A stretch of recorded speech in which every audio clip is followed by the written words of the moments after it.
Sometimes you and I go through difficulty because Allah knows something better is coming. Sometimes that better thing that is coming is for you, sometimes it's for somebody else. Sometimes it's not for you, sometimes it's for somebody else. Sometimes the benefit of your difficulty will come back to you, the return will come back to you while you are still alive.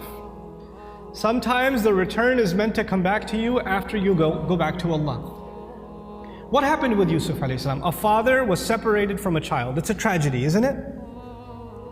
But imagine if he was never kidnapped, he would never be in the well. If he was never in the well, he would never end up in Egypt. If he was never in Egypt, he would have never grown up there and been thrown into prison.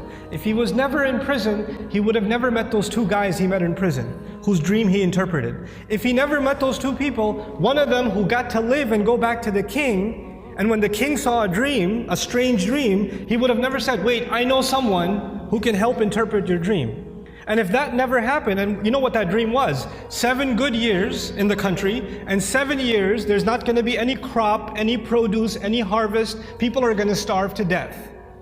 If Yusuf was not in prison, alayhi salam, and then was taken out to interpret that dream at that time, there would have been an economic, financial, social crisis in the country, and hundreds of thousands of children would have starved to death.